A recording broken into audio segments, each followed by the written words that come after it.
materi ketiga untuk rekan-rekan sejawat apoteker semua dimanapun berada.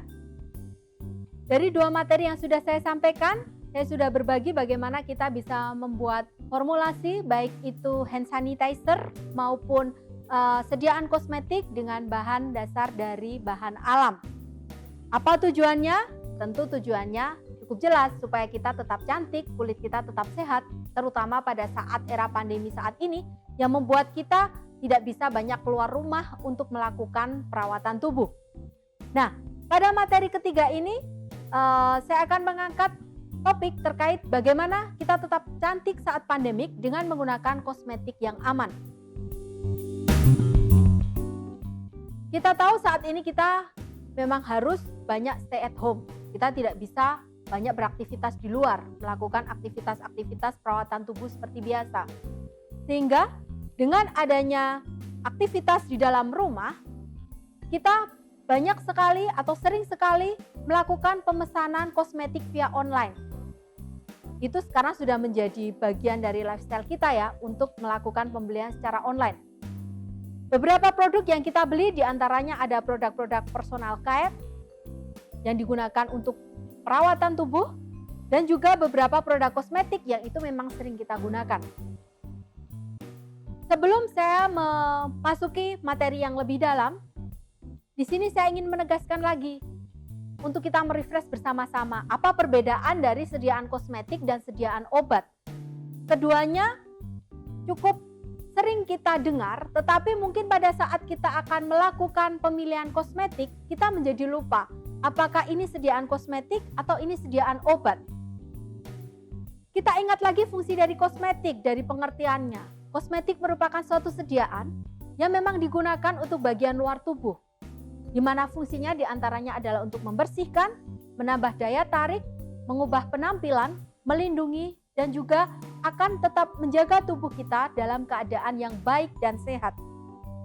Sedangkan untuk obat, itu mengandung senyawa atau mengandung zat, baik itu alami maupun sintetis, yang dalam jumlah tertentu itu bisa menimbulkan efek farmakologis. Penggunaan yang tepat itu bisa berguna untuk diagnosis, pencegahan, penyembuhan suatu penyakit dan juga untuk memelihara kesehatan. Kalau kita melihat beberapa iklan dari kosmetik, kita kadang dibuat ragu apakah ini sediaan kosmetik atau sediaan obat. Kalau memang di situ diklaim untuk fungsi-fungsi di luar membersihkan, meningkatkan daya tarik, mengubah penampilan, tentunya kita harus melihat lagi secara lebih spesifik. Apakah memang ada efek farmakologis yang ditimbulkan olehnya? Membuat kulit menjadi lebih putih atau juga bisa mengobati suatu penyakit tertentu, itu berarti sudah masuk dalam kategori obat. Sehingga pada saat kita menggunakan kosmetik yang ada kandungan obatnya, tentunya pada saat penggunaannya itu harus di bawah pengawasan dari ahlinya, yaitu dokter. Bagaimana kegunaan kosmetik menurut fungsinya? Menurut fungsinya, kosmetik dibagi menjadi 3, yaitu kosmetik pemeliharaan dan perawatan kulit. Lalu yang kedua adalah kosmetika rias atau dekoratif kosmetik. Yang ketiga adalah kosmetika untuk keperluan wangi-wangian. Kosmetik pemeliharaan dan perawatan kulit terdiri dari pembersih atau cleansing. Contohnya ada face tonic, skin freshener, pembersih berbahan dasar minyak, cleansing mist, dan juga pembersih dengan bahan dasar padat. Lalu yang kedua adalah sediaan pelembab, ada cold cream, night cream, moisturizing, lalu juga base makeup dan lain sebagainya. Yang ketiga adalah untuk fungsi perlindungan atau protecting, diantaranya ada sunscreen, foundation cream, dan lain sebagainya.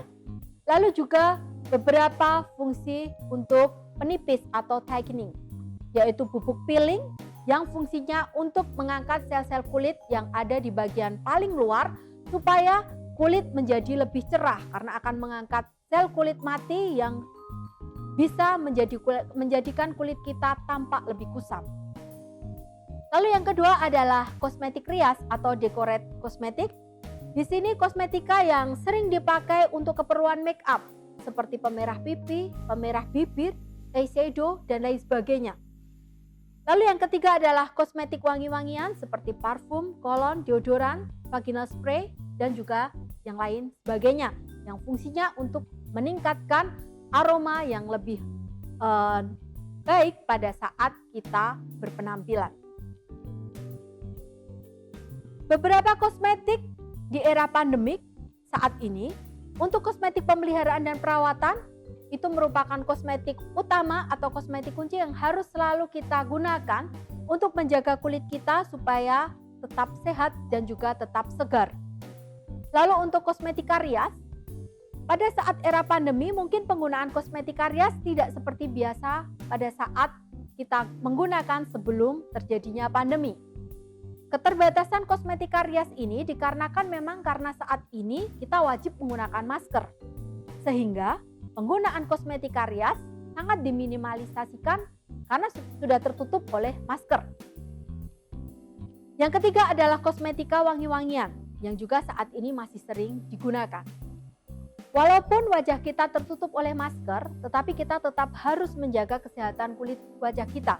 Sehingga kosmetika pemeliharaan dan perawatan masih harus selalu kita gunakan. Lalu dalam sesi ini kita ingin sama-sama belajar bagaimana tips untuk memilih kosmetika yang aman, terutama pada saat kita harus membeli kosmetik secara online. Kalau memang kita akan membeli kosmetik secara online, maka di situ kita harus menanyakan lebih detail bagaimana kosmetik ini baik dari sisi legalitas maupun dari sisi keamanannya kepada pihak supplier.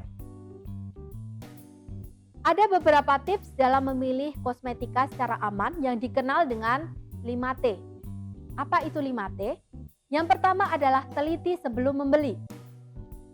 Sebelum kita membeli kosmetik, maka kita harus memastikan bahwa kosmetik yang kita beli ini adalah kosmetik yang asli, bukan kosmetik palsu dan terjamin dari mutu kualitasnya.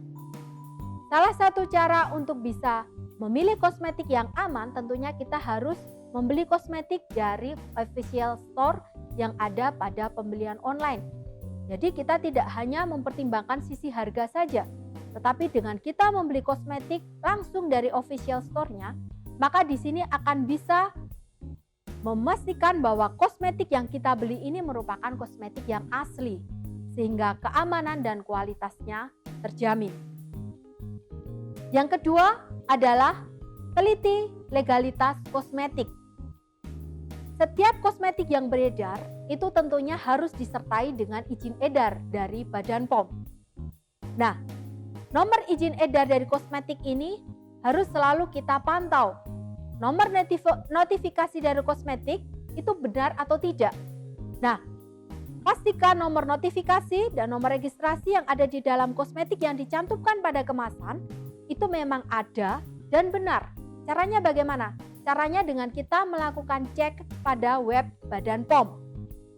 Kita bisa mengecek apakah kosmetik ini nomor registrasinya masih berlaku atau tidak. Karena kalau nomor registrasinya sudah tidak berlaku, tentunya kita harus cukup kritis bahwa kosmetik ini sudah habis izin edarnya.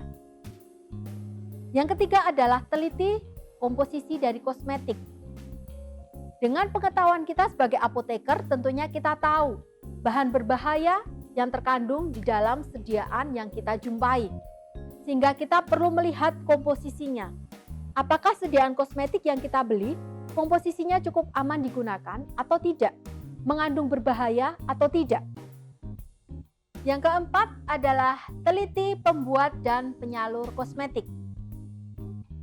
Saat ini di era online tentu terlalu banyak penyalur kosmetik yang ada di online. Nah, di sini kita perlu memastikan bahwa pembuat dan penyalur kosmetik yang akan kita beli itu merupakan penyalur yang terpercaya. Peredaran kosmetik hendaknya diedarkan oleh badan-badan atau juga penyalur yang memiliki izin untuk distribusi kosmetik. Sehingga kita bisa memastikan bahwa kosmetik yang diedarkan itu merupakan kosmetik yang asli. Nah, di sini kita harus memastikan bahwa pembuat dan penyalur kosmetik itu merupakan penyalur yang terpercaya. Lalu yang kelima adalah teliti masa pakai kosmetik. semua kosmetik memiliki masa pakai. Dan di dalam kemasan seharusnya juga sudah diberikan informasi kapan kosmetik ini boleh digunakan. Pastikan nomor batch dan juga kode produksi dan juga waktu masa pakai kosmetik supaya kosmetik yang kita gunakan tetap aman. Apa yang terjadi kalau kita menggunakan kosmetik yang sudah melewati masa pakai? Maka di sini akan timbul beberapa reaksi seperti reaksi alergi, gatal-gatal, dan lain sebagainya. Dan tentunya kita tidak menghendakinya.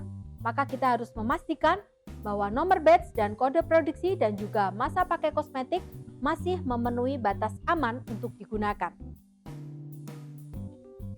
Ini beberapa tips dalam memilih kosmetik, terutama pada saat kita akan membeli kosmetik secara online.